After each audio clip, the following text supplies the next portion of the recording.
মদিনাওয়ালার দিকে এগিয়ে যাও, যা পারো করো। আমার এই নেওরা ছেলেকে বলে যাচ্ছি, দিলে আমার রসুলকে রেখে দিও, এই জায়গাটা কাউকে দিও, এইটা দিও। যতদিন চোখ নড়ছে, বাপ মা ছেলে মেয়ে আত্মীয় আছে, দমটা যতদিন আছে, ছেলে মেয়ে বাপ মা আত্মীয় আছে, চোখ নড়া বন্ধ, দম বন্ধ, ডাল ডাঁটা হয়ে গেছে, ছেলে মেয়ে বাপ মা কেউ নেই, একজনই আছে, আমার আল্লাহ, আমার আল্লাহর রাসূল। জোরে হবে না সুবহানাল্লাহ? আরো জোরে হবে না? ওই জন্য বলা আছে প্রত্যেকটা মুমিনের কবরে আমার নবী নিজে হাজির থাকবে। চিল্লা হবে না? মুসলমানের কবরে নয়, মুসলমান আলাদা আর মুমিন আলাদা। একটা মুসলমান জান্নাতে যাবে না, একটা মুসলমান, যে একটা মুসলমান জান্নাতে যাবে। জান্নাতে কারা যাবে? যারা মুমিন মুসলমান হবে তারা যাবে। জোরে বলে, প্রত্যেকটা মুমিনের কবরে আমার নবী নিজে হাজির থাকবে। জোরে বলেন সুবহানাল্লাহ। কবরে প্রশ্ন কটা হবে? জোরে বলেন। তিনটে। মান রব্বুকা, মান রব্বুকা, ওমা দীনুকা, ওমান নাবিয়ুকা। কটা হবে কবরে প্রশ্ন? কটা হবে? তিনটে না একটা?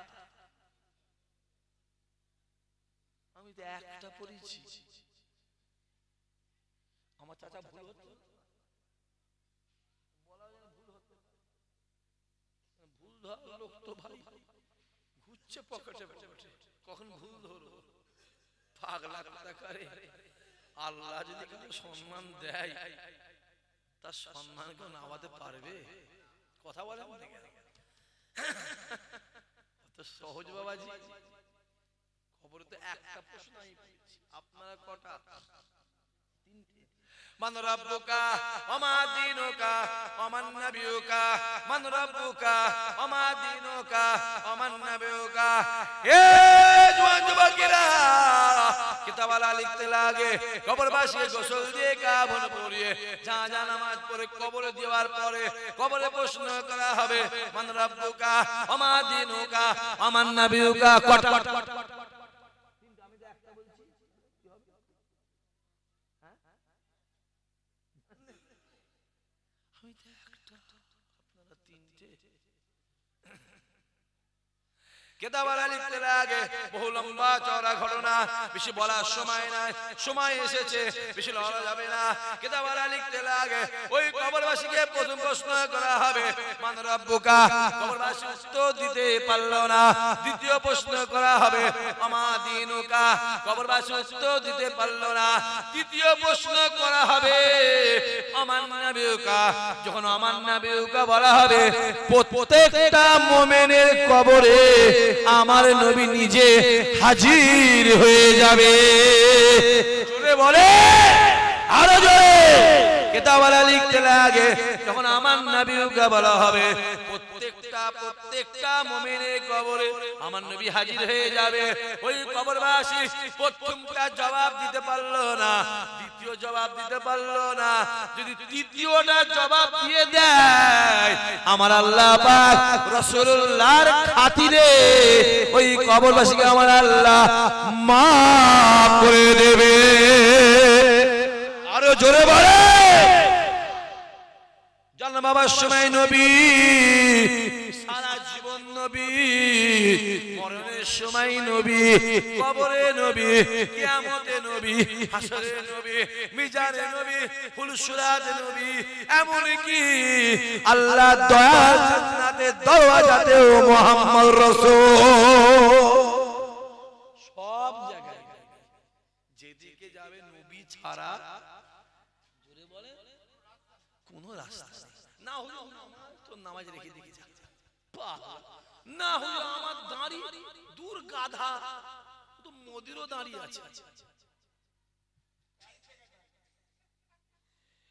হুজুর আমাকে পাঞ্জাবি, রবীন্দ্রনাথ ঠাকুর গাও পাঞ্জাবি, না হুজুর আমার বাড়ির মা বোনরা মাথায় উন্না দেয়, ও তো মমতা ব্যানার্জিও মাথায় উন্না দেয়। ঠিক বলছি ভুল বলছি? কথা বলেন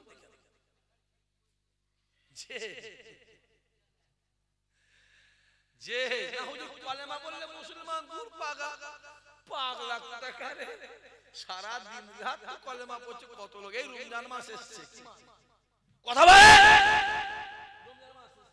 নাম হরিপদ না আনন্দ সুরেন সুরেন নাম শম্ভু শম্ভু শম্ভু শম্ভু, মাথায় টুপি দিয়ে ইফতারি পার্টিতে বসে পকাপক গপগপ গপগপ। ঠিক বলছেন ভুল বলছি? কথা বলেন দেখেন। আর এর মধ্যে কিছু আছে জীবনে খাই, বাপের জন্মে খাই না, বাপ খাওয়াইনি তো। বাপের জন্মে আপেল আঙ্গুর বেদানা নাশপাতি জীবনে বাপের জন্মে খাইনি, বাপ জীবনে খাওয়াইনি, চোখে দেখেছে।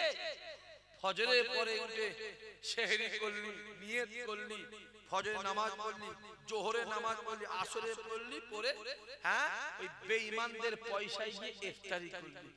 বিহায়া নির্লজ্জ, পানি তো ফ্রি, পানি তো ফ্রি, ওই পানিটা দিয়ে তুই রোজাটা কর না, ইফতারিটা কর না, আল্লাহ তোর এমনি সম্মান বাড়িয়ে দেবে।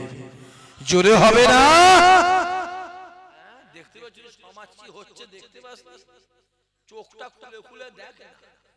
হ্যাঁ গোটা পৃথিবী চাইছে মুসলমানদের টিপে ধর, টিপে ধর, মুসলমানদের টিপে ধর, টিপে ধর, মুসলমানদের টিপে ধর। যত টিপে ধরছে মুসলমানদের, আল্লাহ ইমানদারের সম্মান তত বাড়িয়ে দিচ্ছে। চিল্লে বলবে না? চোখটা খুলে খুলে দেখো, আল্লাহ চোখ দিয়েছে, কানা তো নয়। এই যুবকগুলো আল্লাহ কানা করেছে, চোখটা খুলে দেখ, দেখ না চোখ। প্রত্যেকটা দিন গড়ে, প্রত্যেক দিন গড়ে গড়ে ইউরোপে প্রত্যেক দিন গড়ে 2800 করে খ্রিস্টান ইমানে কলমা পড়ে মুসলমান হচ্ছে। আজ থেকে 2.5 মাস আগে বিশ্বের বড় ফুটবলার ক্রিস্টিয়ানো রোনাল্ডো ইমানে কলমা পড়ে মুসলমান হয়ে গেছে। আরো জোরে হবে না? উত্তর প্রদেশের কি মেলা হচ্ছে না? কুমড়ো মেলা। কুমড়ো কি? কুম্ভ মেলা কি মেলা? দেখেন না কত সাধু ঘুরছে, মাথাতে চুলের জটাতে কাদা লেগে ধান গাছ লাগিয়ে দিয়েছে, বলছে এইটা আমার অলৌকিক ক্ষমতা। খোলো মোবাইল খোলো। আমি বলি আমি তো তাদের ধর্মের বিষয় বলতে যাব, মোবাইলে দেখলাম একজন বলছে আমি 34 বছর গোসল করি, এটাও আমার অলৌকিক ক্ষমতা। আবার একজন বলছে আমি 23 বছর দাঁত মাজি, ওটাও অলৌকিক। আমার কথা বুঝতে পারছেন? একটা আইন পাস করলো কোন মুসলমানকে মেলায় ঢুকতে দেওয়া, কোন মুসলমানের দোকান দেওয়া, বলো কোন মুসলমান এখানে আসতে, আল্লাহর বিচার আছে না নাই? ছেলেগুলো এখানে কথা বলছে বলতো আছে না নাই? এমন আগুন লেগেছে 700-800 আমার হিন্দু ভাই মুসলমানদের বাড়িতে, দলিজে, বারান্দায়, এমনকি মসজিদের ছাদে আশ্রয় নিয়েছে। যাবি তোমার মনে আছে? নজরুল বলেছিল মোরা এক বিনতে দুইটি কুসুম, হিন্দু মুসলমান, মুসলিম তার নয়নমণি, হিন্দু তাহার হারান। যতই আলাদা করো এই ভারতের জমি, এখানে আলাদা জীবনে যেটা বলে, যেমন এই বলেছি ভাঙরের মাটি দাদা হুজুরের মাটি, কথা বুঝতে পারছেন না? এই পশ্চিম বাংলার মাটি আমার পীর ওলি আল্লাহ গৌস কুতুব দাদা হুজুরের মাটি। জোরে বলেন সুবহানাল্লাহ। অনেক লম্বা চওড়া আছে। বারাবণী ভাইজান একবার আসেন, সবাই দাঁড়িয়ে আমার নবীর শানে মহা